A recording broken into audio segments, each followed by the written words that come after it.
Who's next?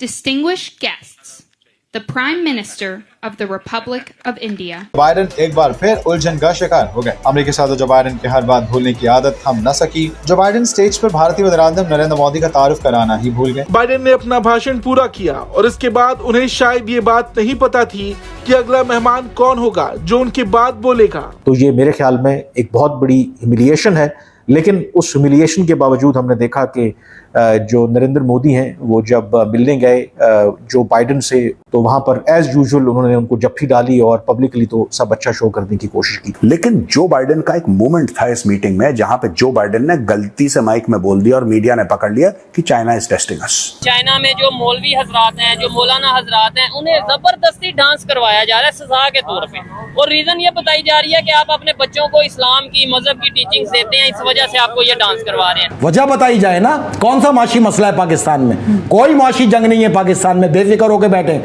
मैं पाकिस्तान में मईशत को किसी सूरत पहले नंबर पे नहीं लाता। पाकिस्तान में पहले नंबर पे जंग है। चाइना का चेहरा तो अब सामने आया है ना हमारे। ये वो मुल्क है, मैं आपको एक छोटी सी मिसाल देता चलूं, दोस्त के नाम पे दुश्मन है। कहने को तो भारत और अमेरिका दोनों इत्तेहादी हैं और उनके इत्तेहाद की सबसे बड़ी वजह ऑफ कोर्स कि चीन को कैसे काउंटर करना है। बड़ी तारीफ करी जो बाइडेन ने कि मोदी जी, वहां पे व्हाइट हाउस भी कह रहा है कि we see India as a leader in Quad, और जो क्वाड आप जानते हैं ना, ग्रुपिंग है 4 देशों। नमस्कार दोस्तों, नमो राष्ट्रवाद में आपका स्वागत है। अभी आपने क्लिपिंग देखी नहीं होगी कि किस तरह से मोदी जी ने बाइडेन की इज्जत बचा ली या भारत ने अमेरिका की इज्जत बचा ली। तो मैं इसके बारे में ज्यादा कुछ नहीं कहना चाहूंगा क्योंकि बाइडेन साहब की उम्र बहुत ज्यादा है और इतनी उम्र में ये सब ऐसा हो जाता है। यही रीजन है कि जो राष्ट्रपति का चुनाव हो रहा है अमेरिका में, वो उसको नहीं लड़ रहे हैं। बात करते हैं पाकिस्तानियों की, तो पाकिस्तानियों को एक बार फिर से बहुत बड़े खजाने मिल गए हैं। गिलगित बल्तिस्तान जो कि पीओके का हिस्सा है, पाक ऑक्यूपाइड कश्मीर का, वहां पे इन्हें लिथियम के काफी बड़े खजाने मिल गए जिसकी चर्चा पाकिस्तानी मीडिया में हो रही है। पता नहीं ये कितना सही है क्योंकि इन्हें खजाने मिलते रहते हैं, कभी पेट्रोल के और कभी किसी चीज के, लेकिन वो फेक निकलता है। अब खैर ये वीडियो में देखते हैं कि इसमें कितनी सच्चाई, खजाना मिला है कि नहीं मिला है। अब आगे बढ़ते हैं मौलवियों की तरफ। मौलवियों को चीन में नचाया जा रहा है और इसके कारण चीन की सरकार बता रही है कि वो इस्लामिक शिक्षा देते हैं बच्चों को, जिसके कारण मौलवियों को नचाया जा रहा है। ये एक सजा के तौर पर है कि नाचो। पाकिस्तानी ये सब देख रहे हैं और चुप है क्योंकि चीन के साथ में इनकी बोलने की औकात नहीं है। काफी पैसा लेके इन्होंने चीन से खाया हुआ है, तो बोलेंगे क्या। और चीन में पहले भी होता रहा है, मुसलमानों पे काफी जुल्म होते रहते हैं और मस्जिदें वगैरह भी तोड़ दी जाती हैं। आम चीजें पाकिस्तानी को पता है, लेकिन ये कभी इस बारे में नहीं बोलते क्योंकि पैसा लेके खाया हुआ है इन्होंने। आप इसके बारे में क्या सोचते हैं कमेंट बॉक्स में जरूर लिखिए। आपके जो भी विचार हो। वीडियो अच्छा लगे तो लाइक करें, शेयर करें, चैनल को सब्सक्राइब करना ना भूलिए और आगे बढ़ते हैं इस वीडियो में। खजाना लिथियम का इस वक्त गिलगित बिल्तिस्तान में मौजूद है जिसकी परसेंटेज 6.35% है। यार खुदा का नाम लें, 4 साल की जदीद दुनिया रह गई है, उसके बाद ये पहाड़ ऐसे ही रह जाएंगे जैसे लाखों सालों से मौजूद हैं। उसके बाद राई के दानों की तरह उड़ते हुए ही नजर आएंगे ये। तो आप इन झगड़ों में पड़ने के बजाय, अपनी फौजों को कमजोर करने के बजाय उनके साथ कंसोर्शियम बनाएं।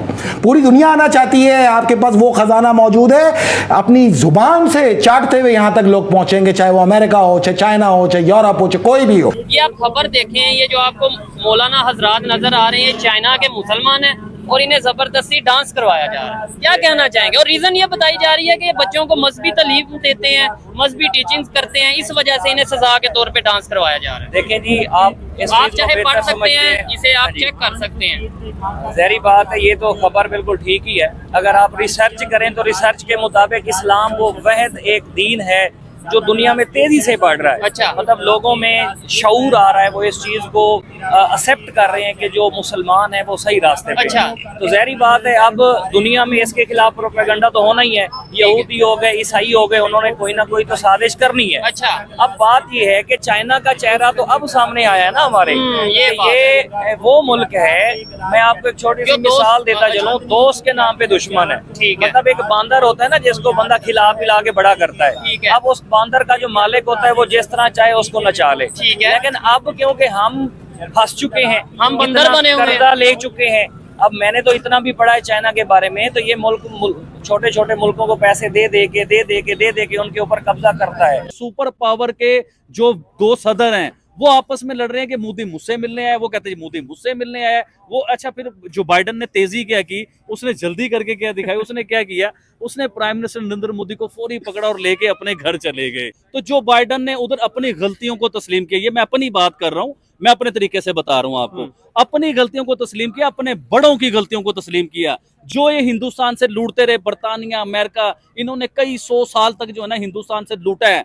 वो उधर से अंटीक चीजें निकाली हैं, उधर से हीरे निकाले हैं, उधर से बड़ा कुछ निकाला, उधर से मूर्तियां निकाली हैं। तो वो कई 100 साल पुरानी मूर्तियां जो है ना, वो 300 से ज्यादा या 300 के करीब हैं, वो हिंदुस्तान को वापस लुटाई जा रही हैं। और ये कह रहे हैं कि हमारे बाप दादों से गलतियां हो गई थी, तो आप अपने एंटीक वापस लीजिए, यानी कि वो इतनी बड़ी पावर बन चुके हुए हैं। अरे यार, मुझे तो आइंदा जो है ना, आने वाले टाइम में ये लगता है कि बर्तानिया का अगर प्राइम मिनिस्टर नरेंद्र मोदी का दौरा होता है, मलका एलिजाबेथ जो फोत हो चुकी हुई हैं, उनके सर के ऊपर ताज होता है, उसके अंदर जो है ना वो कोहे नूर हीरा जो है ना वो सजाया जाता था।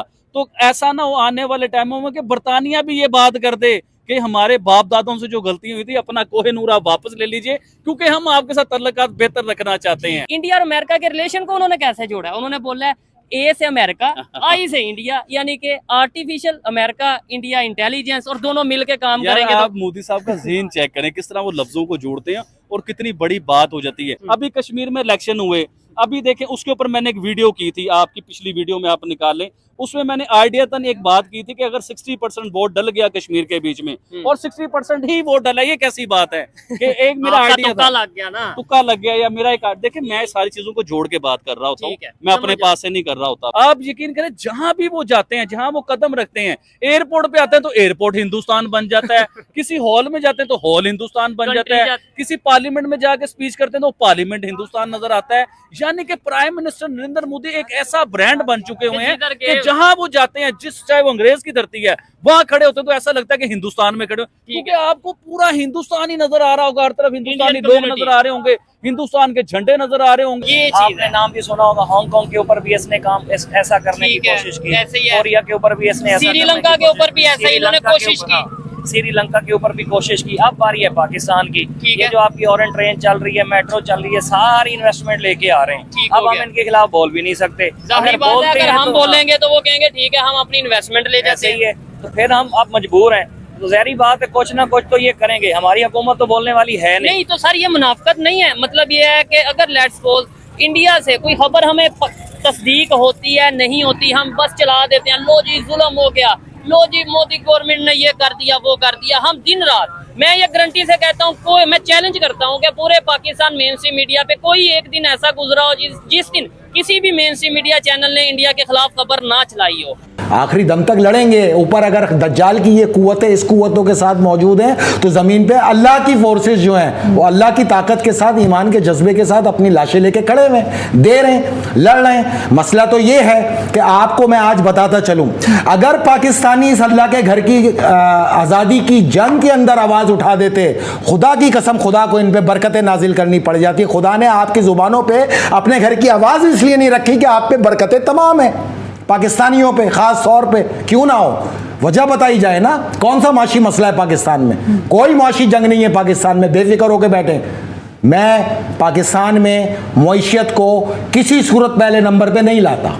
पाकिस्तान में पहले नंबर पे जंग है, जो कि ख्वारजियत से है, जो तालिबान से है, तो जिसको बताते हुए मुझे 15 साल हो गए। आज से 15 साल पहले सेनेट की पहली इनॉग्रेशन तकरीर पे आप चले जाएं और वो सुने कि मैंने अपना रोड मैप क्या दिया था। अगर मैं इस 15 साल में 1 इंच इधर या 1 इंच इधर हुआ तो आप मेरा गिरबान पकड़े, मैं तो खड़ा ही उसी के ऊपर हूं। मेरा तो मकसद ये हुकूमत, इक़्तिदार, सियासत है ही नहीं।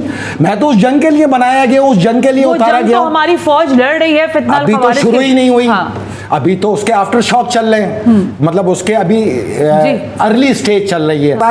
पाकिस्तान ये ना देखे कि फला के चाइना से अच्छे ताल्लुकात हैं, फला के ईरान से अच्छे ताल्लुकात हैं, फला के अमेरिका से अच्छे ताल्लुकात हैं। यार मतलब क्या, भीख नहीं चाहिए, भीख 1 रुपया नहीं चाहिए, भीख। जिसके पास 30,000 ट्रिलियन मैट्रिक टन लिथियम के ज़खायर मौजूद हों, जिसके पास 1,27,000 ton metric ton soapstone के ज़खायर मौजूद हो, पाड़ा चनार, ये जितना इलेक्ट्रॉनिक डिवाइसेस है ये सॉप स्टोन के बगैर नहीं बना करता, इसमें करंट आ जाएगा। वरना दुनिया में जिसने भी इलेक्ट्रॉनिक डिवाइसेस बनानी है, इलेक्ट्रिकल डिवाइसेस बनानी है, अप्लायंसेस बनाने हैं, उसके लिए सॉप स्टोन जरूरी है। सॉप स्टोन की कुल मालियत कितनी है पाकिस्तान में? और जो है पहाड़ का पत्थर 350 रुपए किलो पे आए, कल पूरी दुनिया खड़ी है। हम सिर्फ ये समझाते थे और का सौदा नहीं करो, इनको लीज पे नहीं दो, इनको लाओ यहाँ पे प्रोजेक्ट लगाओ, और जो चीज 350 रुपए किलो की है जब वो सैक्रेड होगी, यानी कि सब हम इस पे करेंगे शो। जी जी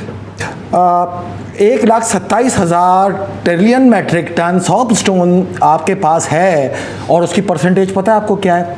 मिनिमम परसेंटेज 82% है, मैक्सिमम परसेंटेज जो पाड़ा चनार से आई है वो 97.35% माय है। गॉड। ओके, और दुनिया इसकी खरीदार है। अब खरीदारी क्या है? लिथियम चाहिए अमेरिका को हथियारों के लिए, लिथियम चाहिए यूरोप को हथियारों के लिए, लिथियम चाहिए इन तमाम फॉरेस्ट कंट्रीज को, जिसमें वियतनाम, कोरिया, हांगकांग, ये जितनी कंट्रीज हैं, चाइना, जापान, इनको चाहिए प्रोडक्शन के लिए। देखिए हर एक आदमी की अलग अलग सोच मौजूद है, हर एक का अपनी रिसोर्सेज को। यार आप बलूचिस्तान में तो 10% भी नहीं है, ग्रेनाइट और क्रोमाइट ठीक है, वो इनके अप्लायंसेस के अंदर इस्तेमाल होता है, बट 10% सोना मौजूद है, वो अरबियों की उस पर नजर है, वो अरब ले जाने के चक्कर में ग्रेनाइट क्रोमाइट के ऊपर चाइनीज लगे हुए हैं। बट पाड़ा चनार KPK को अलग करने का मकसद ही दुनिया की नजर में यह है कि पाड़ा चनार गिलगित बिल्तिस्तान को इंजेक्ट कर दो, जहां दुनिया का सबसे बड़ा खजाना मौजूद, सबसे बड़ा तो दोस्तों वीडियो आपने देख लिया है। आई होप आपको वीडियो अच्छा लगा होगा। इस वीडियो में कई पॉइंट थे, मोदी जी की तारीफ भी थी, साथ में खजाने का जिक्र भी था और मौलवियों का भी था। तो जो भी आपके विचार हो, जो भी जैसा भी आपको वीडियो लगा हो, कमेंट बॉक्स में ज़रूर लिखिएगा, और चैनल को लाइक करें, शेयर करें, वीडियो को लाइक करें, शेयर करें, सब्सक्राइब करें, चैनल को बेल का आइकन प्रेस कर दें लेटेस्ट नोटिफिकेशन के लिए, और हो सके तो चैनल को ज्वाइन भी ज़रूर करें। मिलते हैं अगले वीडियो में, तब तक के लिए जय श्री राम।